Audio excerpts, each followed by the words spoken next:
Bienvenue dans la jungle des affaires, une émission mettant en lumière les humains derrière les entrepreneurs et les gestionnaires d'entreprise. Votre animateur est Jean Gauthier et ses invités vous offrent une vision unique sur les défis et les sacrifices liés à la poursuite du succès dans une entreprise. Alors préparez-vous à découvrir les humains en plein cœur de la jungle des affaires. Salut la gang, encore une fois aujourd'hui dans la jungle des affaires. Ben oui, dans la jungle des affaires, on va parler d'affaires, vous le savez. Puis aujourd'hui, je vais être bien accompagné parce qu'on va parler d'humains en même temps. Farah qui est avec moi aujourd'hui. Bonjour Farah. Bonjour. Van Voot. Van Vuck. Van Vuck. Colin. Il n'est pas facile. J'aurais dû me pratiquer en m'en venant là, dans mon char. Mais je vous rassure, elle nous comprend très très bien le français. Hein? Tout à fait. Oui. Farah, c'est une bonne amie. Elle travaille avec l'équipe de Auré. On dit Auré Talent, hein? Auré Talent, effectivement. Oui, parce qu'à un moment donné, je disais tout le temps Auré Recrutement. Mais Auré Recrutement existe, mais on est une filiale Aha. de Auré. Donc, on est Auré Talent qui, au niveau spécialisé du recrutement de professionnels en ressources humaines, en comptabilité finance, en ingénierie. Donc, on est vraiment spécialisé au niveau des professionnels. Tout ce que nos entrepreneurs, quand ils viennent, nous demandent de jaser, parce que tout le monde veut du personnel, ils sont tous à la recherche de staff.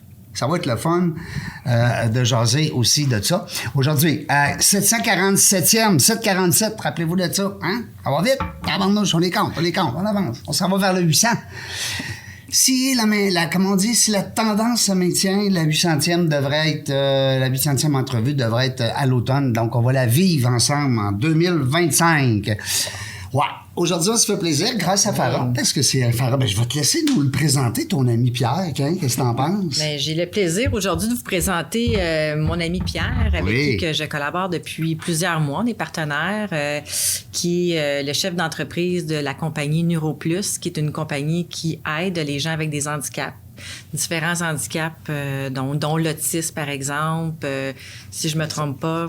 Exactement. C'est tellement un plaisir d'être ici en passant Farah et des gens. Merci beaucoup de m'avoir invité. C'est toujours cool de parler à des personnes dynamiques comme ça, comme vous. Puis encore, je suis votre parcours, tes entrevues que tu fais, c'est vraiment capotant. Tout ce que tu réussis à faire en peu de temps. 747 émissions. Wow, c'est fou, hein? 747, c'est comme le Boeing 747. Ça roule. On va s'en souvenir. Sauf que je suis meilleur pour parler que pour faire le montage. Puis faire aussi l'équipement technique. Alors, il y a une équipe avec ça. Parfait. D'habitude, hein? C'est bon. C'était long. En passant, là, si vous voyez des petits spots là, de sueur, là, c'est normal. Parce que, premièrement, il fait chaud. Mais on a couru à tabarouette pour être capable de monter tout ça, le setup et de la patente. Mais là, on est prêt, on est en piste. C'est le fun. Pierre, moi, écoute, j'ai été impressionné à la lecture de ton parcours. Parce que, oui, moi aussi, vraiment. Parce que là, tu as voyagé pas mal, un petit peu. Oui, pas mal. J'ai fait beaucoup de choses dans ma vie, une carrière internationale, vécu à l'étranger pendant plusieurs années. Est-ce que ta famille te suit dans ce temps? Moi, c'est tout le temps ce bout-là, moi, qui me... Oui, pour moi, la famille, c'est primordial. Ça fait qu'absolument, c'est n'importe quoi le projet que j'entreprends, il faut que la famille soit à l'arrière de ça. Ça fait que quand on est, je remonte à 1997, ça va un peu loin. Oui, absolument, on avait un projet, on allait faire quelque chose à l'international, on a déménagé aux États-Unis, puis toute la famille a embarqué là-dedans, même si initialement le projet, ça se posait être de 2-3 ans, mais c'est devenu 4 ans, 5 ans, 6 ans, 7 ans, finalement, on était là-bas jusqu'en 2010, ça fait que... Mais c'est ça qui arrive, tu sais jamais avec la vie où ça va t'amener, pour combien de temps, etc. Ça a été facile l'adaptation là, pour la petite famille aux États-Unis ou quoi? Ça a été... Oui, c'était pas si bien jeune que mes valeurs sont assez proches des personnes latino. Puis nous, moi, eux autres, le sens de la famille, ont beaucoup de choses comme ça. La culture, c'est important pour eux. Puis j'habitais dans le coin de Miami, en Floride, où c'est beaucoup de latinos, mais de plein de différents pays. Donc, puis oui, nos meilleurs amis, ça n'a pas plus de temps, c'était plutôt des latinos que j'admets, les Américains, rien contre les Américains, mais je fais juste dire que mes valeurs, en général, s'approchent plus de la culture latine. C'est ça, ouais. Intéressant. Tu as aussi un aspect physique. Hein? Tu dois. Moi, tu me débarques dans ces régions-là, ça ressort. Là. On le voit que je suis un Québécois, ou en tout cas, du moins pas un Latino. Mais toi, tu as un petit look latino. C'est vrai, mais mes parents, c'est deux Québécois pur laine, là, Mais ça étant dit, oui, ce côté de ma mère, c'est... plus foncé. C'est plus foncé. Ça vient du domaine d'Aragon, dans les frontières entre la France et l'Espagne. Ça fait que peut-être que j'ai hérité un petit peu plus de ce côté-là que les autres dans la famille. C'est quoi la relation? Parce que j'attendais dans l'entrevue de te poser la question, ben je la pose aussi en même temps, Farah. Pourquoi vous collaborez ensemble? Comment ça se passe, ce bébé-là, 2 bébés? Non, c'est ça. Moi et Farah, on s'est rencontrés, incluant Marc, un autre collègue de Farah. Puis on a discuté de toutes sortes de choses, puis on a réalisé comment on avait tellement de choses en commun, les valeurs de nos entreprises. Et pas juste nos entreprises, parce que ça vient à les personnes, dans le fond. C'est une question d'individus, d'humains. Puis oui, ce qu'il me disait, Marc et Farah, ça venait vraiment me chercher dans leur façon de penser, la façon qui approche les affaires. Puis nous, notre entreprise sociale, mais c'est tout relié avec ça, avec comment que les interactions humaines se font. Et puis c'est là qu'on s'est dit, OK, OD, que c'est des experts dans le recrutement, entre autres. Puis nous, qu'on fait aussi du placement, on peut dire, de personnel, mais neurodivergent. Fait qu'on a commencé à explorer puis dire comment est-ce qu'on pourrait s'entraider. Oui, c'est ça. Puis, la collaboration. C'est ça, justement, comment qu'on peut collaborer. Puis on a trouvé plein de pistes de façon qu'on peut se travailler ensemble. Pas nécessairement pour s'entraider nos sociétés, mais pour moi, l'important, c'est d'entraider notre mission qu'on a en général. Et les personnes, à la fin, qui sont gagnants là-dedans, c'est les personnes neurodivergentes qui est la raison d'être de notre entreprise. Mais oui, c'est un fit parfait. Puis ça n'a pas pris de temps qu'on a tout de suite cliqué, qu'on s'est dit, ouais, ça, c'est un match qu'on va continuer pendant une secousse à collaborer comme ça. Puis moi, étant une maman d'un jeune adulte autiste, c'est sûr que c'est une cause qui est venue me chercher. Puis, je le vois depuis des années dans le recrutement, c'est que c'est des ressources inestimables qu'on n'utilise pas assez, je trouve. Quand on fait du recrutement, on pense pas qu'on peut peut-être aller chercher ce type de candidats-là et tout ça. Puis, ça représente quand même, je pense, 22 environ. Non, c'est ça. Si on regarde très vite, les personnes autistes, c'est aussi haut maintenant qu'une personne sur 67 qui sont sur le spectre de l'autisme. C'est malade. C'est beaucoup. Puis oui, puis sur le spectre, on peut dire que le spectre, c'est multidimensionnel, mais ceux qui peuvent et veulent aller sur le marché du travail, il y en a beaucoup, beaucoup. Pour donner une idée, il y a juste des personnes autistes au Canada qui ont été éduquées dans différents domaines, qui ont différentes connaissances. Il y en a 80 000.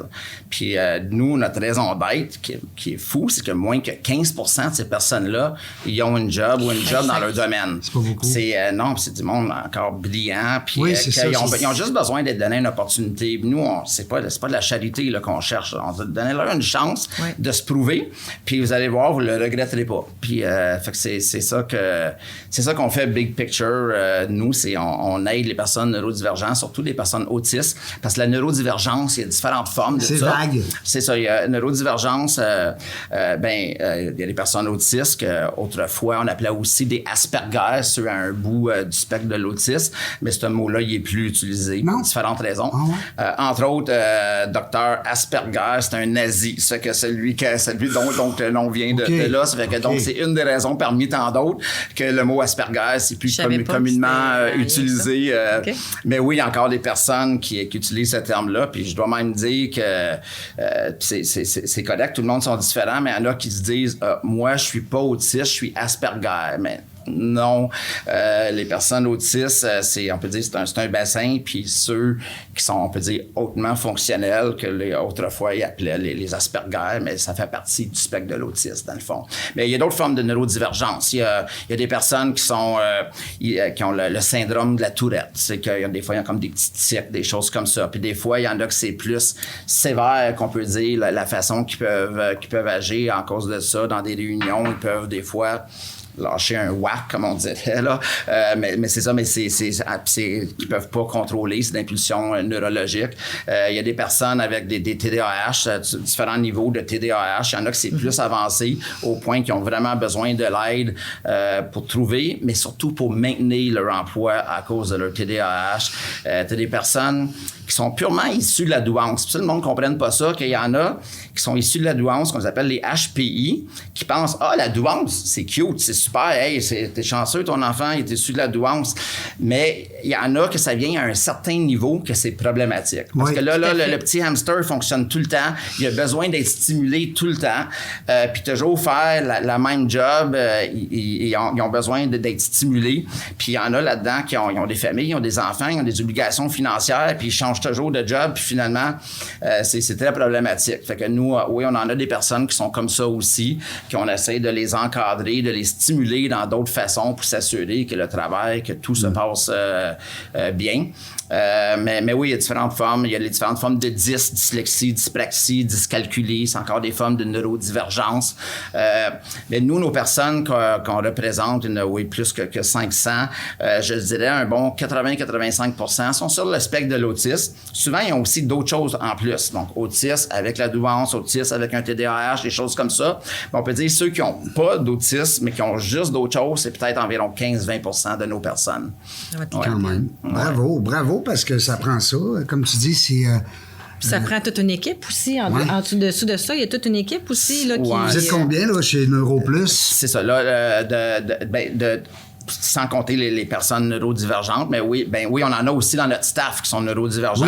Oui. On a proche Montrez l'exemple. C'est ça. Justement, on a une proche d'une dizaine de personnes qui font toutes sortes de choses chez nous, que ce soit... La plupart font de l'accompagnement parce que nous, on accompagne non seulement l'individu, mais on accompagne l'entrepreneur qui décide de prendre une chance, donc le superviseur ou le gestionnaire de la personne, qui se sentent pas laissés là-dedans, parce qu'il y en a qui manquent les compétences à gérer une personne neurodivergente. La vérité, c'est que t'as pas besoin de tant de compétences que ça, mais on est là pour les accompagner au travers de ça. Puis oui, c'est ça. Je peux vous passer au travers un petit peu de c'est quoi qu'on fait comme les accompagnateurs. Mais pour nous, ça commence... mais premièrement, si on regarde, c'est quoi le plus gros obstacle aux personnes neurodivergentes, autistes à trouver un emploi? Puis c'est parce que oui, souvent, il y en a qui ont fait des études, ils ont des bonnes notes, etc. Puis comme je disais tantôt, moins que 15% ils ont une job dans leur domaine. Puis ça n'a rien à faire avec leurs compétences. Parce que oui, la première chose qu'on s'est fait quand on a fondé NeuroPlus il y a environ 3-4 ans, c'est de se pencher sur pourquoi que c'est le cas. Puis on a vite vu que ça n'a rien à faire avec les compétences des personnes. Ceux qui leur donnent une chance, ça va super bien, mais le bug, souvent, c'est le côté social de la chose. Parce que oui, les personnes neurodivergentes autistes, souvent, ils sont pas toutes pareilles. Il n'y en a pas deux pareils. Comme on dit, si tu as rencontré une personne autiste, tu as juste rencontré une personne autiste parce que je généralise pas qu'ils sont toutes pareilles. Non, c'est ça. Mais si je généralise un petit peu, en général, ils peuvent être maladroits socialement. Puis qu'est-ce qui arrive quand tu es maladroit socialement? C'est des petites choses comme... Des fois, il y a la difficulté avec les nuances, les jokes à double sens. Des fois, ils sont un petit peu trop directs. Eux autres ne passeront pas par 4 chemins s'ils ont quelque chose à te dire. Mais oui, des fois, en affaires, il faut être un petit peu plus, on va dire, politique puis passer par 4 chemins au lieu de juste dire les choses trop directes. Fait que donc, souvent, ils arrivent en entrevue, puis ça commence là, puis c'est là que ça bug. Ils arrivent en entrevue parce qu'ils savent d'avance qu'ils peuvent être maladroits socialement. Ils savent qu'ils sont de même. Fait qu'ils savent. Fait que là, ils arrivent bien stressés dans l'entrevue. Ils ont peur de ce qui va sortir de leur bouche. Fait que déjà, ça part pas les choses de la bonne façon quand t'es vraiment stressé. Vous autres, vous les aidez à se préparer pour ça? Ouais. Puis je vais te tourner dans 2 secondes de ce qu'on fait, mais là, je vais te dire pourquoi ça floppe souvent. C'est que là, ils arrivent puis ils se font poser des questions. Puis encore, comme je disais, c'est la façon qu'ils peuvent répondre aux questions. Si les intervieweurs, à l'autre bout, ne sont pas sensibilisés à c'est quoi l'autisme, etc. Mais là, puis un exemple que l'autre fois je donnais à FEDER, c'est arrivé encore récemment. Un des intervieweurs, un directeur d'informatique, posait à une de nos personnes autistes la question Mathieu, pourquoi j'embaucherais toi? J'ai plusieurs CV devant moi. Puis la réponse de Mathieu, parce que l'autre chose qui sont souvent les personnes autistes, ils sont très littérales dans leur façon de répondre à des questions. Fait que lui, il était très littéral. Puis moi, j'ai trouvé bonne sa réponse. C'était, monsieur, c'est injuste que vous voulez que je vous dise pourquoi moi versus les CV devant vous, parce que j'ai pas ces CV-là devant moi, mais si vous me les envoyez par courriel, je vais faire une analyse et il va vous le dire si oui ou non je pense que je suis la meilleure personne pour le poste. Hey, c'est-tu bon? Puis c'est quoi, ils sont tellement honnêtes que s'il n'aurait pas été la bonne personne, il l'aurait dit.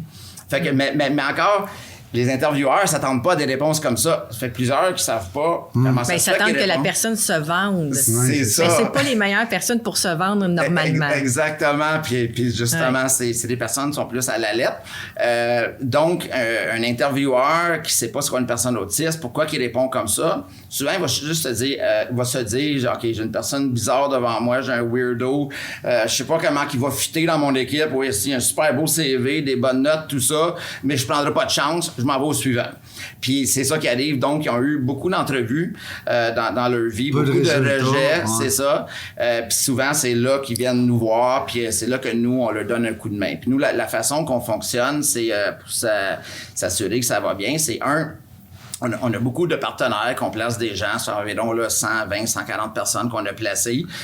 Puis des compagnies comme Beneva, IA, RSI, BMO, des compagnies comme Cascade, quand même, des grandes entreprises. Mais il y en a qui sont tout petites aussi. Ça fait que c'est pas nécessaire, c'est pas obligatoire d'être une grande entreprise.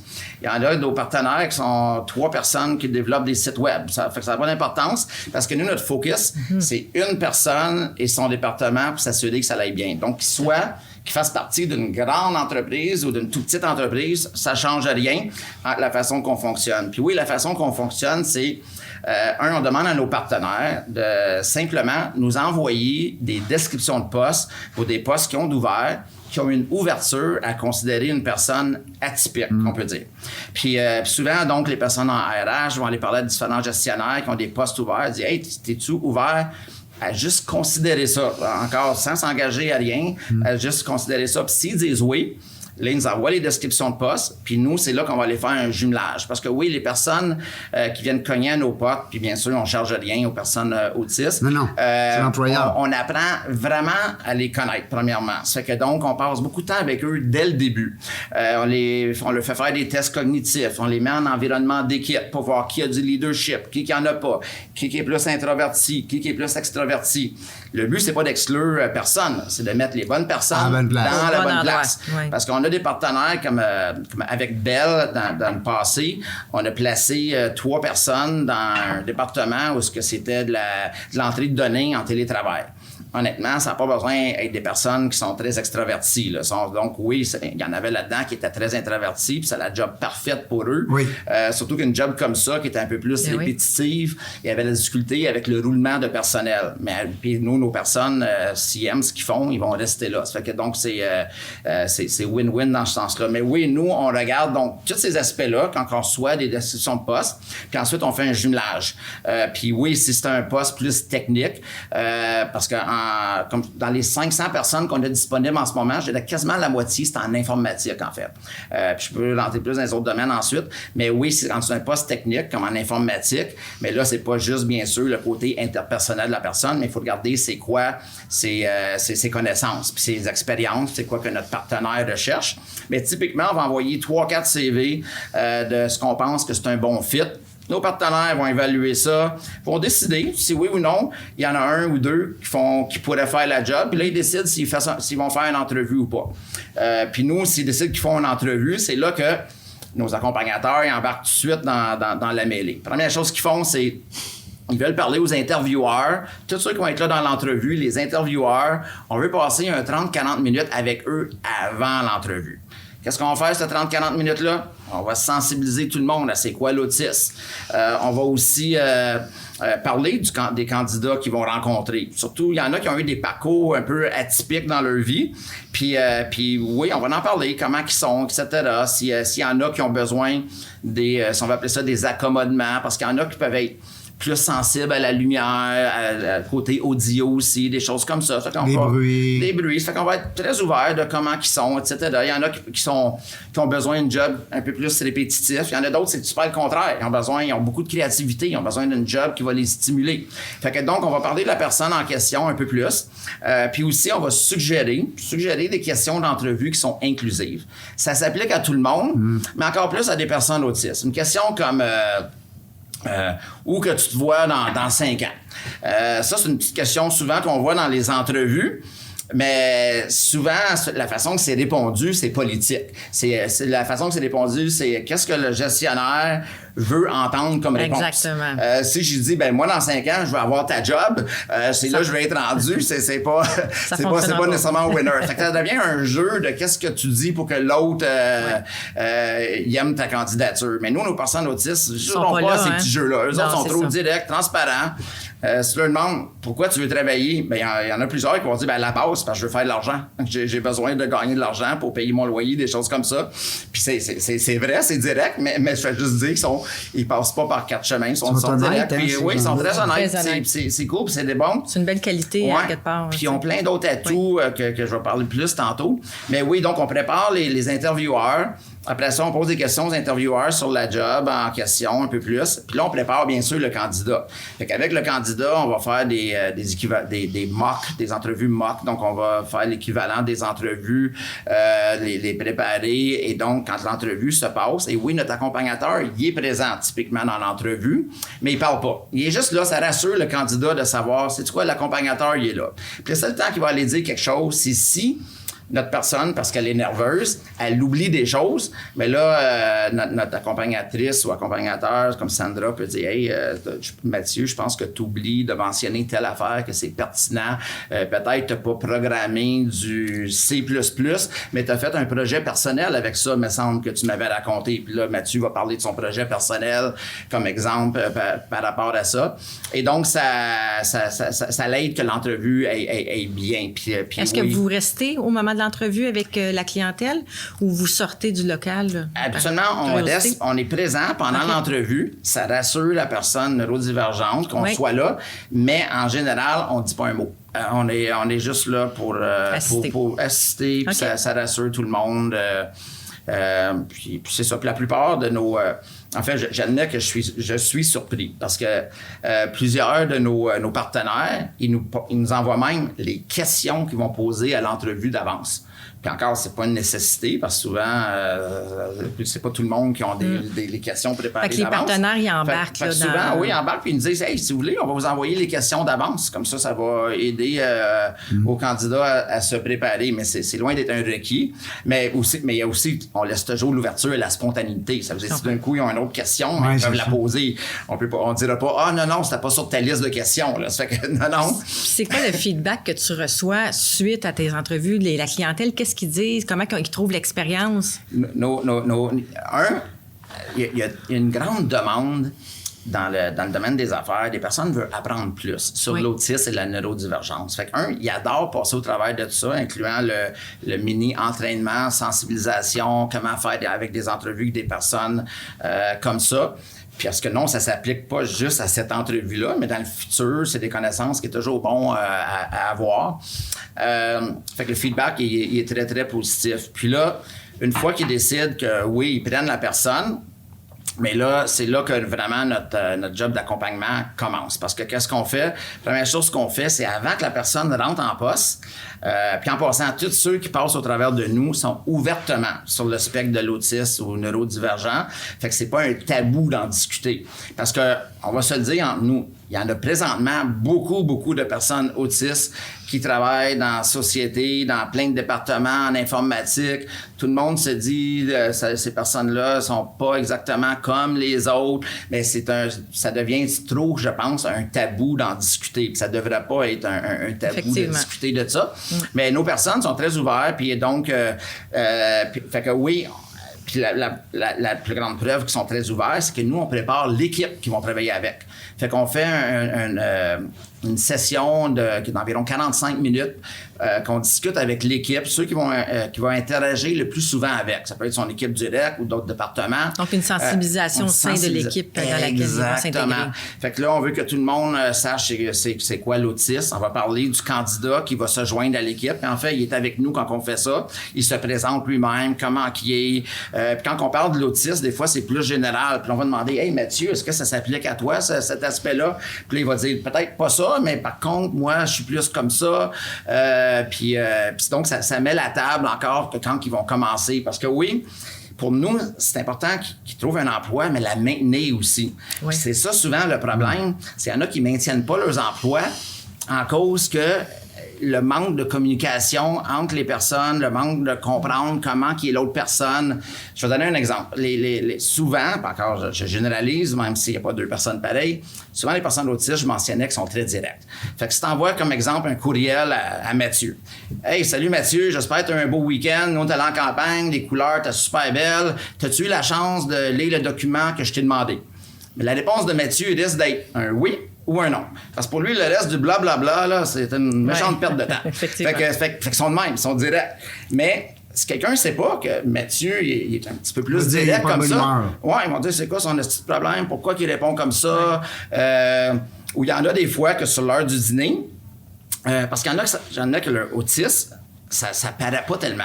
Ça surface. C'est comme un petit canard que ça va bien. Oui. Puis en dessous, il patine. Ça lui prend bien de l'énergie. Mm-hmm. Fait que des fois, donc, sur l'heure du dîner, ils ont besoin de se recueillir, de relaxer. Donc, souvent, si les collègues leur demandent « Hey, ça tente-tu d'aller luncher ensemble? » Ils sont pas tous pareils, mais plusieurs, c'est non. Parce qu'ils veulent rester tout seuls, ils ont besoin de reprendre leurs énergies, etc. Mais encore, si quelqu'un il dit pas qu'il est autiste, il va jamais luncher avec les autres encore vont dire c'est quoi son problème, pourquoi il veut jamais socialiser avec nous, non. C'est des petites affaires comme ça que ça fait que souvent, ça crée des tensions au travail, puis que soit qu'ils quittent leur emploi ou quelque chose d'autre arrive.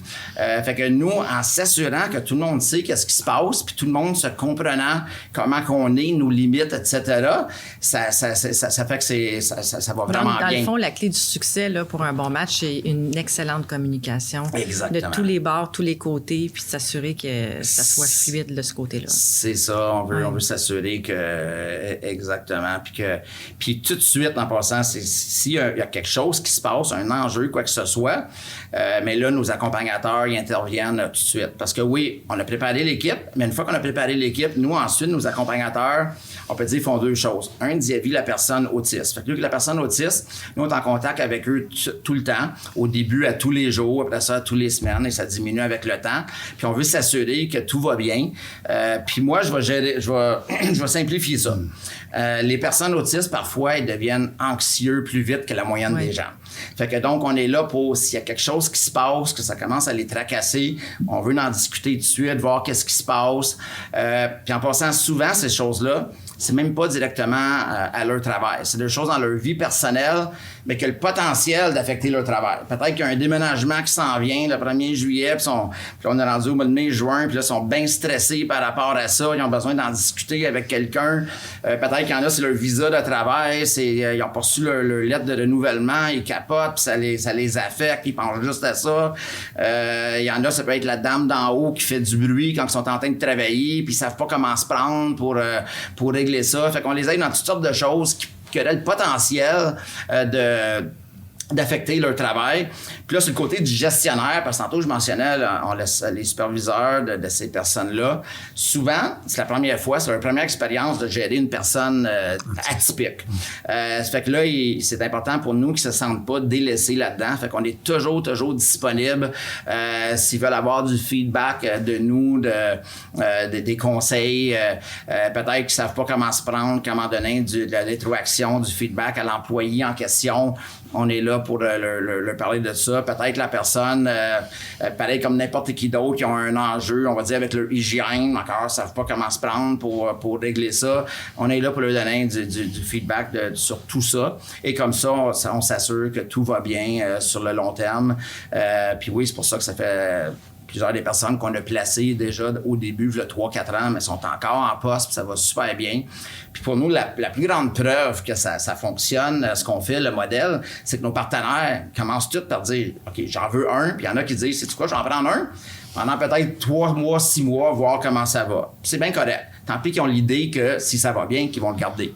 Puis oui, donc on a des personnes qui sont là, ça fait longtemps, mais en plus de ça, nos partenaires disent j'en veux plus des personnes comme ça à cause de la compétence. C'est ça, sont vraiment compétences. Ils sont fidèles aussi. Sont fidèles, oui. C'est pas des personnes qui vont changer de job pour quelques dollars de plus de l'heure, etc.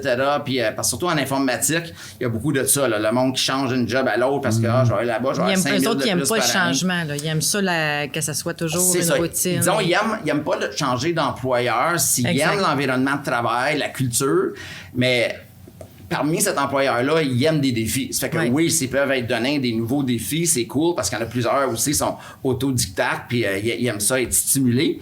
Mais c'est pas des personnes qui sont, on va dire, drivés par l'argent. Ça fait que donc, ils bougeront pas pour l'argent. S'ils aiment l'environnement de travail, ils vont rester là. Fait que c'est... Moi, j'ai une question, si tu permets, Pierre. Absolument. Quand tu vas... ça va être sur quoi vous allez vous baser pour sélectionner... on disait tantôt, pourquoi la question un plus qu'un autre? Ouais. Puis tu vas-tu le voir à l'entrevue? C'est un peu ça, mon... Parce que vous autres, c'est les clients qui payent, dans le fond. C'est les donneurs d'emploi. Oui, c'est ça. C'est eux autres qui payent pour l'emploi de la personne, l'employé. Nous, on ne charge pas de frais d'accompagnement, des choses comme ça. Ça fait que ça leur coûte pas plus d'embaucher une personne au travers de nous. Mais moi, c'est un peu ça que je voulais savoir, dans le fond. C'est quoi leur avantage? Comment... C'est-tu ton expérience qui va faire qu'il va dire, bon, OK, chez Raymond Chabot-Winterton, là, ils ont besoin d'une personne, mettons, dans tel domaine.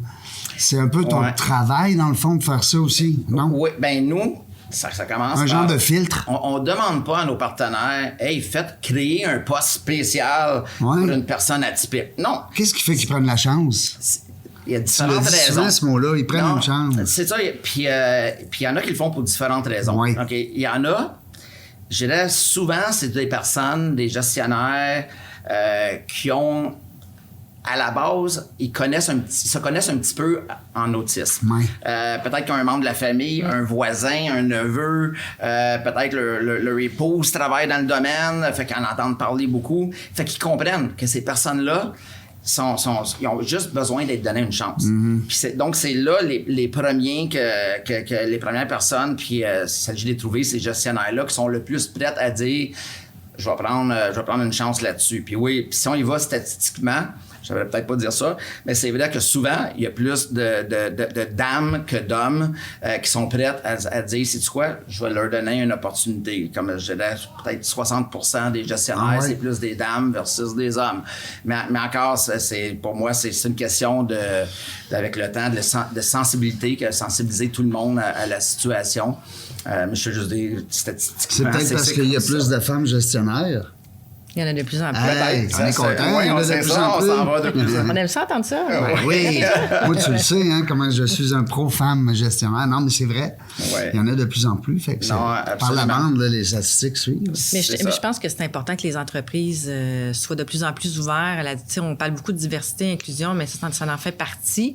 Mais je pense qu'il y a encore beaucoup de mythes. On en a parlé beaucoup. Il y a encore beaucoup de mythes. Il y a beaucoup encore de gens qui ont peur de laisser la chance, mais tu sais, c'est des excellentes ressources, là, puis ça, il n'y a aucun raison. doute. Il y a beaucoup très talentueux, de mythes. fidèles. Il y a beaucoup de mythes. Oui, ils sont très fiables, là. Ils sont très fiables, mais il y a beaucoup de mythes ou manque de connaissances. Il y a des personnes qui associent, il y a encore des personnes qui associent l'autisme à peut-être certains personnages qu'ils ont vus à la télévision avec des fois, oui, il y en a qui ont aussi des déficiences intellectuelles. Il y en a qui sont non-verbales. Puis oui, l'autisme, c'est large. Il y en a qui pensent, c'est ça l'autisme, sans réaliser qu'il y a des personnes à l'autre bout. Puis oui, il y a des personnes autistes, on va dire, vraiment à l'autre bout du spectre. Des personnes comme Bill Gates, qui est sur le spectre, Elon Musk. Il y en a plein. Des Réal Bélan, l'humoriste, qui le dit ouvertement, Louis T, un autre humoriste.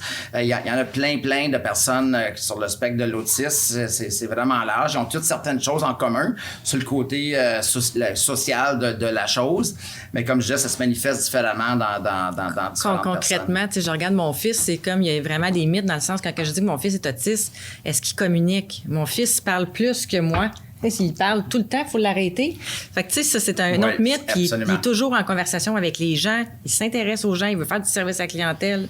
Fait que, tu sais, c'est vraiment différent pour chacun. Mais on dirait qu'il y a tout le temps le mythe que la personne, elle communique pas, puis qu'elle n'est pas capable de faire ses choses. Que personne regarde dans les yeux, comme exemple. Il y en a qui sont de même, mais ils ne sont pas deux pareils. Tout à fait. C'est correct. Puis oui, c'est pour ça que nous-mêmes, on a comme...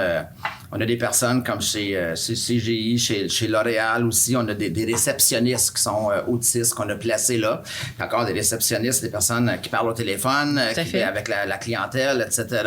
Puis ils sont bons là-dedans. Il n'y a vraiment pas deux personnes pareilles. Puis oui, encore, j'admets que 75% de nos personnes, ça peut être un petit peu moins bon en service en clientèle, mais il n'y en a pas deux de pareil. Comme tu disais, Farah, ton fils, lui, il s'exprime, il aime s'exprimer, il aime parler, puis même trop des fois, mais... c'est ça, mais mais ça aussi, c'est... Moi, j'ai une télécommande, moi.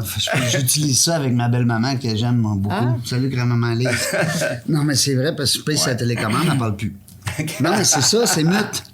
On l'agace, on l'aime beaucoup. Ouais. Ça m'en a développé plein d'outils pour... parce que l'exemple qu'il parle trop, la personne... parce qu'il y en a des personnes que oui, ils parlent beaucoup, mais il y en a que c'est trop. Puis il y en a qui ont la difficulté avec le langage corporel, qui ne réalisent pas c'est quand qu'il faut qu'il arrête de parler, puis c'est le temps d'écouter. Ouais. Peut-être moi, je suis un peu comme ça. Moi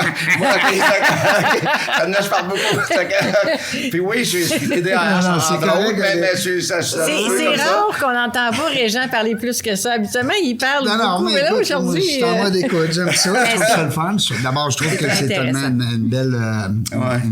c'est une belle œuvre, à quelque part, de donner la chance à ces jeunes-là. Ben, je dis jeunes, il y en a, ils sont pas... C'est pas tous des jeunes, mais... Moi, j'ai une question. Je vais revenir à l'humain derrière l'entrepreneur. Qu'est-ce qui fait qu'il est devenu entrepreneur, patron d'une entreprise, après avoir été employé dans des grandes firmes? Tu étais dans des grandes... Pour ne pas les nommer, Nortel, puis... après, tu étais chez... C'est ça. À la base, j'étais ingénieur. J'étais président chez Nortel, l'Amérique latine, les Caraïbes. Après ça, j'ai la partie Huawei au Canada. Huawei, c'est compagnie chinoise. Puis c'est ça. Puis là, je m'en allais vers une semi-retraite. Là, il y a quelques années, j'avais fait... semi-retraite très jeune, quand même? Oui, fin quarantaine. Puis je me suis dit, OK, c'est le temps de faire d'autres choses. Fait que je me suis dit, je vais voyager, je vais aider les jeunes entrepreneurs qui ont besoin de l'aide à partir... fait que j'ai fait beaucoup de ça, les aider, surtout les mises en marché, en technologie, les choses comme ça. Mais oui, mon deuxième fils, j'ai eu plusieurs enfants, mon deuxième fils, il est né autiste. Mais il est décédé à un très jeune âge, Antoine. Puis à cause de ça, j'ai toujours resté très proche de la cause de l'autisme. Puis j'ai toujours suivi ça, puis incluant on a plusieurs amis qui ont des enfants autistes. Puis on est resté en contact aussi avec, en ce temps-là, dans le temps d'Antoine, on avait plein d'activités avec d'autres enfants autistes, où on avait des interactions dans des endroits.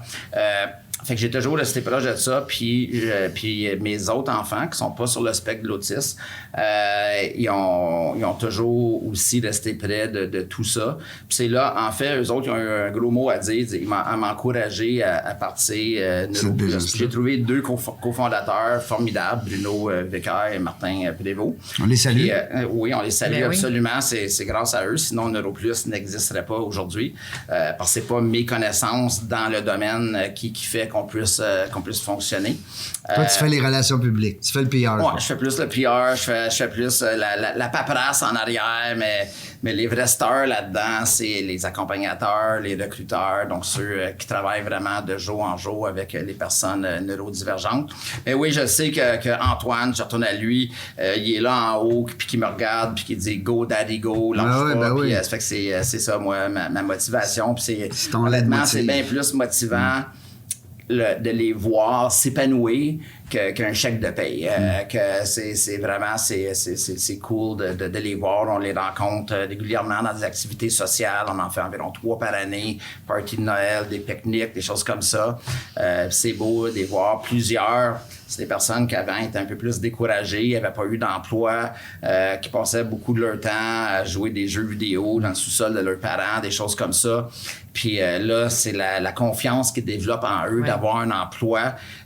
C'est pas l'indépendance financière, oui, ça l'aide, mais souvent, c'est le déclencheur, la confiance. C'est là qu'ils s'épanouissent, qu'ils déménagent de chez leurs parents, se font une blonde, un chum, puis là, ils arrivent au pique-nique avec leur nouvelle blonde, puis c'est cool, puis c'est le fun, puis là, ils parlent où ils sont rendus, puis là, on se souvient de eux où ils étaient il y a quelques années, puis c'est vraiment gratifiant de voir ça. La paye est là, hein? Ouais, c'est ça. Qu'est-ce qu'il fait pour se garder en forme, ce gars-là?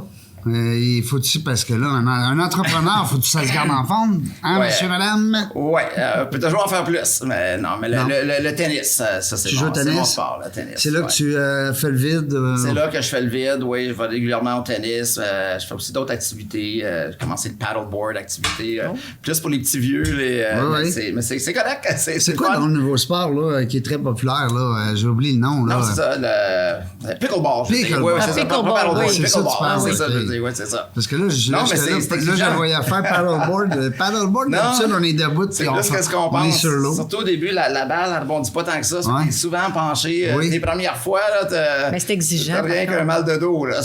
Mais c'est nouveau, puis le monde aime ça beaucoup. Non, absolument. Les vieux, en tout cas. Oui, pas nous autres. Non, on n'est pas encore rendu là. Je voulais savoir, moi, par rapport à la famille, tu disais tantôt, parce que dans ta carrière, tu as été appelé à te déplacer beaucoup. Ouais. Qu'est-ce qui se passe quand on arrive dans une nouvelle ville? On fait quoi? Ça doit être des paysans, comme on dit, entre guillemets. Oui, c'est ça. Ben, mon background, nouvelle école pour les enfants. Je viens d'une ville très multiculturelle, Montréal-Nord, où il y a toutes sortes d'enjeux là-bas qui se passent avec des gangs, des choses comme ça. Puis je pense que mes parents m'ont toujours encouragé à avoir une ouverture vers toutes les personnes, surtout ce côté culturel. Puis ils ont décidé de m'envoyer à l'école en anglais aussi, même si les parents, c'est des francophones. C'est que oui, j'ai passé ma jeunesse à me tenir avec des personnes qui n'étaient pas tous pareils un à l'autre. Et donc, oui, pour moi, m'en aller dans une autre ville, dans un autre pays, c'est pas un problème. Mais les enfants, la famille, l'adaptation, moi, un peu comme un joueur de hockey. Moi, en fait, mes 3 enfants sont nés aux États-Unis. Ça fait que donc, je suis arrivé là-bas, sont nés là-bas. Ils ont la nationalité, nationalité américaine. Exactement. Puis canadienne aussi. Puis en fait, ce qui était le plus dur, c'était plus la décision de s'en revenir. Parce que là, vers 2010, ma plus vieille, Sandrine, avait 12 ans. Puis là, on s'est dit, OK, si on s'en tourne pas au Québec immédiatement... Pour le secondaire, là. Hein? Pour le secondaire. Oui, après, ça va être impossible après ça, parce que là, ses amis, tout ça, et les réseaux sociaux, tout ça. Peut-être un chum, une blonde, peu importe. C'est ça. Puis là, on s'est dit, c'est le temps, c'est là ou jamais de s'en retourner. Fait que le timing était bon. Puis on s'est en revenu. Puis donc, c'était plus la réintégration pour eux de revenir à Montréal. Chez vous. C'est ça, avec on habitant quand même en Floride. Ils ont grandi en Floride. Fait que le froid aussi, parce que c'était beau, c'est ça, ils étaient habitués à venir faire des petits tours de 2 semaines dans le temps des fêtes, des choses comme ça, mais sachant que c'était quoi la date de retour à le petit soleil dans le sud, mais là c'était vraiment vivre ici, mais c'est quoi, comme tout le monde, incluant moi-même, j'adore l'hiver. Pour moi, c'est une question d'être prêt pour, de s'habiller comme il faut. Bien habillé, oui. C'est ça. Si t'habilles tout croche, mais c'est sûr que t'aimeras pas l'hiver, tu vas vouloir sacrer ton camp. Ça s'adapte à tout. Mais oui, mes enfants, Sandrine, justement... ils sont parfaitement bilingues, je présume. Oui, ils sont bilingues, trilingues. Trilingues, espagnol, oui, parce qu'en Floride, puis l'Amérique latine, tout ça. Mais oui, Sandrine, son conjoint, il vient de la Norvège. Là, puis là, il déménage en Californie cet été. Ça fait que pour elle, c'est pas un problème. Là, c'est ça, s'adapter, parce qu'elle est habituée à tout ça. Puis, dans quel domaine ils sont? Ces deux-là, c'est des avocats. Elle est avocate, oui, c'est ça. Mais avocat, quand tu es dans un pays avocat, tu peux arriver dans l'autre pays. Est-ce qu'ils gardent quand même ton statut d'avocat ou faut que tu repasses des... Ou c'est le contraire, quand tu es avocat... C'est une bonne question, parce que c'est toute une question de le barreau. Puis le barreau local, puis avoir les équivalences. Puis chaque endroit, c'est différent. Pareil comme au Canada, d'une province à l'autre, ça varie, les requis. Aux États-Unis aussi, d'un État à l'autre. Mais certains États, comme on va dire le Massachusetts puis la Californie, c'était le barreau d'une place, c'est accepté à l'autre place. Mais là, le cas de ma fille, elle avait fait sa maîtrise en droit en Californie, à Berkeley. Et donc, en ayant fait aussi sa maîtrise en droit là-bas, mais ça lui donne la possibilité d'exercer là-bas. Parce que c'est pas les mêmes lois, les mêmes... non, c'est ça, et les lois varient. Mais, le code civil, c'est différent. Non, c'est ça, le code est différent. Mais c'est ça, mais souvent, mais à la base, c'est les principes et comment aborder les lois, etc. C'est les mêmes choses. C'est juste ensuite les petites différences. Puis ton autre gars, lui, comment il s'appelle? Ouais, Nicolas. Nicolas, il est en train de finir son droit et un MBA en même temps à l'Université de Sherbrooke. Wow. OK, il aime l'école, hein, tes enfants? Ouais, il adore l'école. Contrairement à moi, j'admets, j'ai jamais aimé l'école. Non, j'étais pas un gars qui aimait l'école. Je suis pas une personne qui aime lire, je lis pas, mais oui, je savais que c'était important si je voulais me rendre du point A au point B. Fait que oui, j'ai fait mon ingénierie, j'ai fait mon MBA, mais pas parce que j'aimais ça, contrairement à mes enfants qui adorent ça. Eux autres, je pense que ils resteraient à l'école toute leur vie. Là. C'est-tu parce qu'ils sont encore à la maison? Non, ils sont pas à la maison. Ils sont pas à la maison? Okay. Non, mais ils sont toujours rendus à la maison. Ils sont bien, eux autres. Ils veulent plus partir. Là. C'est ça, souvent. Non, c'est ça. Mais oui, mais les deux, c'est d'être proche de la cause de l'autisme. Tu sais, et il y a dans l'entreprise aussi. Oui. C'est ça, donc les histoires, des choses de droit, donc des contrats, des choses comme ça. Mais c'est ça, c'est ma fille qui donne un coup de main avec des choses comme ça. Mon épouse, Mylène, aussi bien impliquée dans l'entreprise. Elle a une vraie job à temps plein, mais elle nous aide avec tout ce qui est le côté comptabilité, finance, facturation, payroll. Ça, c'est mon épouse. Puis votre bureau, il est à quel endroit? Le bureau à Montréal, il est ce qu'on appelle dans le sanctuaire à Montréal. Donc, c'est proche du Mont-Royal, Outremont, Côte-des-Neiges, dans ces coins-là. OK.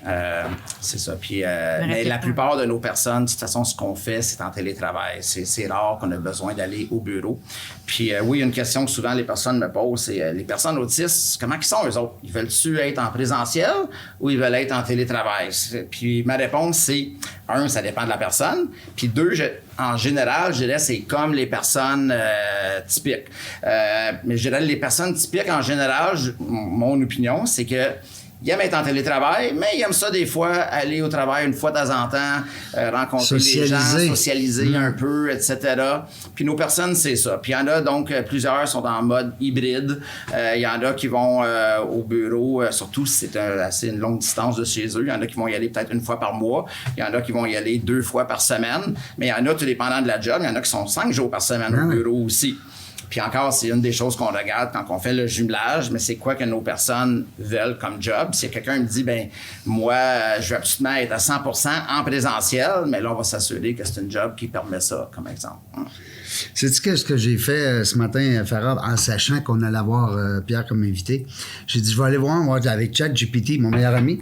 Oui. Ah oui, c'est rendu mon meilleur ami. Toi aussi, hein? Ben oui, on l'aime-tu, ChatGPT? Salut, on va le saluer. Oh, oui. ChatGPT, puis j'ai dit, envoie-moi des petites questions rapides, là, tu sais, thé ou café, tu sais, genre blanc ou noir, l'hiver ou l'été, tu sais, puis... Hey, tabarouette, il m'a sorti une centaine de questions. Bon, j'espère que t'es Parce prête. que oui, mais non, mais après ça, j'ai dit, bon, OK, d'abord, je reviens avec ma question, parce que le prompt est important hein, quand on s'adresse à ChatGPT. Fait que, alors, t'es-tu prêt? Absolument. Petite question rafale, parce que qu'est-ce qui est le fun des fois, c'est que, gars, comme ça, j'aime ça, la 14. Ah, c'est bon, ça. Moi aussi, je l'aime C'est bien. quoi tes employés ignorent de toi? Hey. Oh. Mais là, faut pas que tu nous répondes 20 minutes chaque question. Non. On va se dire, mettons, 10 secondes. Que ça soit rapide. Que je suis TDAH. Ah oui? Ils savent pas ça? Non, parce qu'en général, je parle pas beaucoup de moi. Ça fait que donc... c'est pour ça que là, tu te laisses aller, tu te dis, t'en vas là, pour une fois, on est capable. Genre, ah, ben c'est bon. Les gens, on aime ça parler de nous. Hein, trouves-tu? C'est important. C'est le fun. Un conseil que tu donnerais si tu recommençais à zéro. Mettons que tu s'adresserais, mettons, à ton petit... le petit Pierre Bissonnette, là, mettons. Ouais. De 20 ans. Sure. On lui dit quoi? Qu'est-ce qu'on lui dit? N'ayez pas peur. Foncez. Ah ouais. Foncez. Prenez des chances quand vous êtes jeune, c'est le temps. Quand vous n'avez pas des obligations, des hypothèques, des enfants, des choses comme ça, go for it. Faites le saut. Vous voulez faire quelque chose à l'international, allez-y, c'est le temps. Vous voulez retourner aux études, faire quelque chose, retournez parce que ça devient de plus en plus dur avec le temps. Avec le temps, pas le choix. Souvent, on a besoin de quelque chose de plus stable, en tout cas côté carrière, pour des raisons personnelles. Petite question. Si tu n'étais pas dirigeant, tu ferais quoi aujourd'hui? Ouh! Tu te ferais diriger? C'est ça. Déjà, je me fais diriger pas mal par mon épouse, mais c'est que... Ouais, bienvenue dans l'équipe. On salue ton épouse. C'est ça, oui. Donc, qu'est-ce que je ferais? Probablement, je suis un bénévole. Oui? Je fais du bénévole, Ouais. bénévolat. T'as un côté altruiste qui est J'en ai fait fort. dans le passé, comme à l'hôpital Rivière-des-Prairies à Montréal, où c'est des jeunes avec différentes formes de troubles mentaux ou avec des différentes formes Donc, de bénévole. divergence. Bénévole, ben oui. Matin productif ou soir créatif? Hey, moi, quand j'ai vu cette question-là, je me l'ai posée.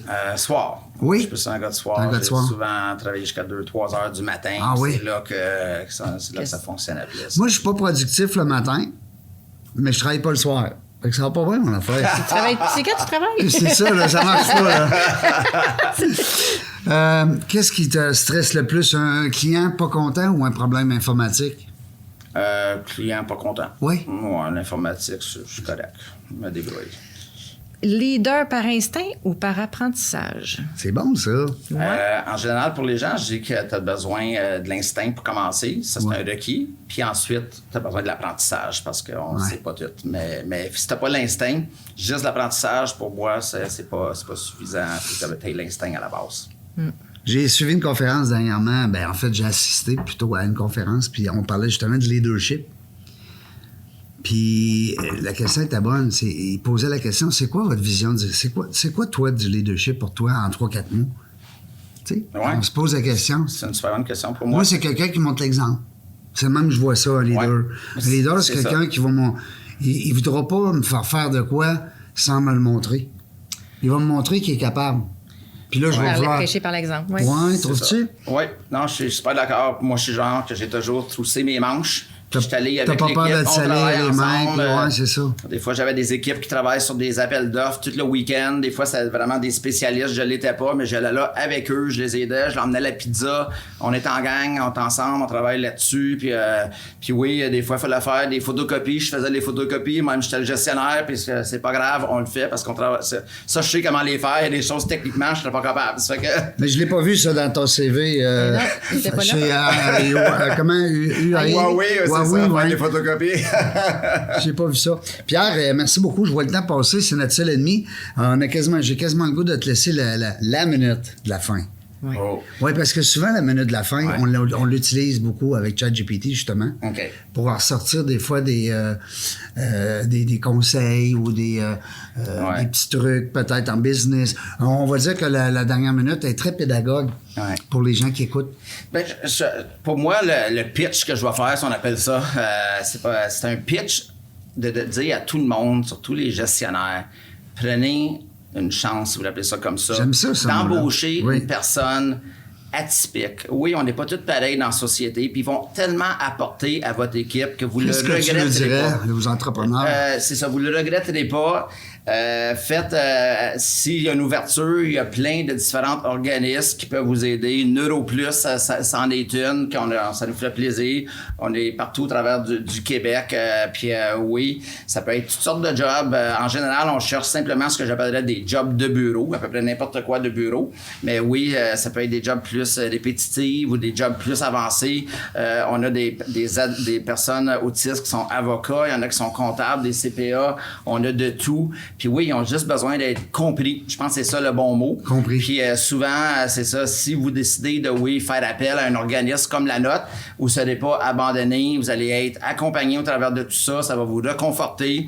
On peut donner des formations, mais oui, s'il vous plaît, faites le saut. C'est tout ce que j'ai vraiment à demander. C'est n'hésitez pas. Tantôt, tu parlais d'hésiter, n'hésitez pas. Parce que plusieurs se disent, on va attendre que c'est le bon timing. Non. Le bon timing n'arrive jamais. On fait le saut, puis that's it, puis vous allez voir, vous ne le regretterez pas. C'est pas Huawei, c'est Hawaï. Hawaï. En fait, c'est Huawei. Tu sais, comme on dit le nom Huawei, Huawei, c'est ça. Oui, c'est ça. Hey, merci Pierre, merci Farah. Merci. Merci Farah, merci les gens. Vraiment, c'était vraiment cool de passer du temps avec vous en cette belle journée de printemps. Puis vraiment un plaisir. Belle entrevue. Puis écoute, le message, moi, ce que j'aurais le goût de dire à nos entrepreneurs qui nous écoutaient, on dit tout le temps depuis tantôt, prenez une chance, essayez, faites ça, vas-y, fais-le. Mais essayez donc de vous trouver une raison pourquoi vous le faites. Ça peut être intéressant parce que ça va vous questionner avec votre équipe de dire, pourquoi qu'on ferait ça, nous autres? J'ai pas personne autour de moi qui est... je suis pas sensible à la cause ou peu importe. Mais essayez de vous trouver un pourquoi. Puis vous allez voir qu'après ça, vous allez devenir des adeptes. Exactement. Dans la jungle des affaires, on ne sait pas quand est-ce qu'on va venir. Ben non, on le sait jamais, mais une chose est sûre, on va avoir du plaisir. Merci d'avoir écouté La Jungle des Affaires. Pour participer à l'émission, rendez-vous sur notre site web dans lajungledesaffaires.ca. À très bientôt pour une prochaine entrevue.